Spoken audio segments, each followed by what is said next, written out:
Dr. Haji Asif Hendra Hedriana MM selaku Kepala Dinas Kesehatan Kota Tasikmalaya memaparkan kaitan transformasi Posyandu yang baru lalu telah melakukan pelantikan tim pembinaan pos pelayanan terpadu di Aula Bapelik Bangda 4 November 2025.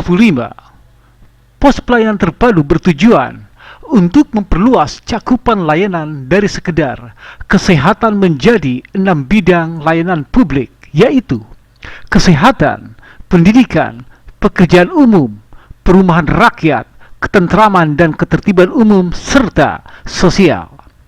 Tujuannya adalah agar Posyandu menjadi pusat layanan terpadu yang lebih komprehensif untuk meningkatkan kualitas hidup masyarakat dan mempercepat pencapaian target nasional seperti generasi sehat dan produktif. Sedang menggaungnya transformasi, contohnya di kesehatan ada 6 pilar transformasi bidang kesehatan yang dilaunchingkan oleh Pak Menteri Kesehatan. Nah, Posyandu juga mengalami yang namanya transformasi gitu ya, di era tuntutan zaman sekarang yang lebih kompleks, yang lebih beragam, yang lebih kekinian lah gitu ya tuntutan masyarakat. Kalau dulu Posyandu itu kita kenal hanya ya pos pelayanan terpadu di beberapa wilayah, di masing-masing kelurahan, di masing-masing KRW-an, dan pelayanannya hanya kesehatan. Nah, untuk transformasi inilah yang berubah bentuk sehingga dia bukan hanya kesehatan saja gitu. Sehingga muncullah kalimat terpadunya itu menjadi beberapa bidang pelayanan gitu ya.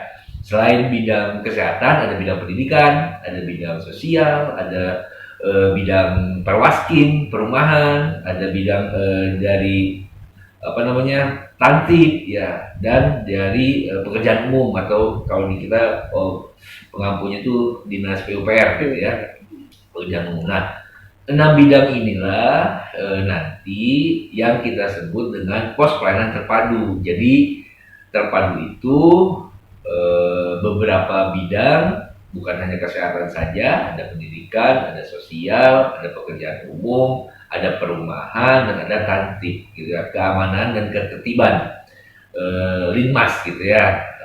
Seperti itu. Jadi itu sih sebenarnya yang berbeda di dulu dengan sekarang. Nah, ini juga terkait dengan peraturan pemerintah. Jadi PP nomor 2 tahun 2018 tentang SPM ya, dan di situ juga nanti masuk transformasi ini di PP nomor 43 2014. Jadi perubahan-perubahan ini adalah bentuk tuntutan zaman sebenarnya. Bentuk tuntutan zaman terkait dengan 6 bidang tadi gitu ya, agar secara komprehensif, secara berkesinambungan, bukan hanya kesehatan saja gitu. Jadi berbagai bidang yang sudah saya sebutkan tadi.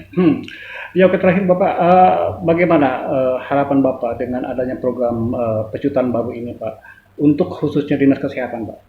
Ya, kalau kita Dinas Kesehatan sesuai dengan Permendagri, karena Posyandu ini kan jatuhnya di Mendagri ya, Permendagri nomor 17 tahun 2024 tentang pos pelayanan terpadu ini untuk kesehatan sebenarnya tidak terlalu banyak perubahan gitu ya, karena di dalamnya masih tentang pelayanan kesehatan ibu, kesehatan bayi, kesehatan anak gitu ya, untuk pemeriksaan kehamilan, untuk cek kesehatan gratis. Jadi sebenarnya tidak ada terlalu banyak berubah gitu ya.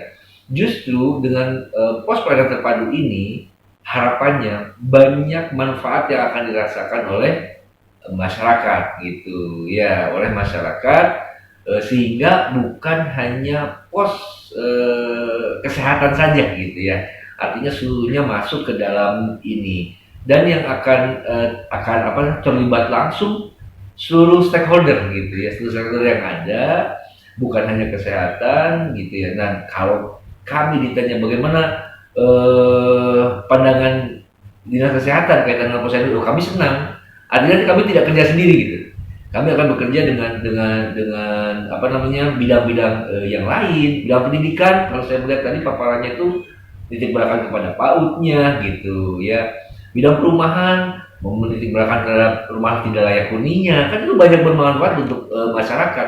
Jangan sampai kami mengobati, kami memberikan PMT pemakan tambahan, ternyata rumahnya tidak layak huni, gitu. Penyakitnya ya nggak sembuh-sembuh, gitu kan, yang seperti itu lah. Jadi di kami ya pasti akan senang sekali karena itu nanti akan berdampak kepada kesehatan juga, gitu. Dengan rumah layak huni, ya ventilasi jadi bagus, aliran udara bagus, gitu ya. Itu kan akan mendukung terhadap kesehatan manusia yang ada di rumah tersebut. Seperti itu. Jadi itu sosial tentang bantuan menerima bantuan sosial dan segala macamnya. Itu tentu saja sangat mensupport kami. Jadi dalam hal ini kami adalah kalau bisa dibilang adalah bidang kesehatan adalah bidang yang ditolong gitu ya, yang tertolong dengan adanya ini. Kenapa gitu? Karena manfaatnya akan lebih luas gitu. Istilahnya lebih luas. Biasanya masyarakat hanya dapat tablet tambah darah gitu ya, dapat obat kecacingan, tapi yang posyandu ini nanti pautnya nanti dilihat gitu ya, terus rumahnya nanti dilihat, keamanan ketertibannya seperti apa di wilayah tersebut gitu. Dan yang tadi disampaikan itu pos pelayanan terpadu ini bukan hanya buka 1 hari gitu, dia 7 dalam seminggu itu 7 hari gitu. Jadi banyak perubahan-perubahan dasar gitu ya. Ujung-ujungnya apa? Mensejahterakan masyarakat sebenarnya gitu, mendekatkan pelayanan kepada masyarakat. Pos pelayanan terpadu ini tepatnya di mana, Pak? Ya, Pos pelayanan terpadu ini pusatnya di mana, markasnya?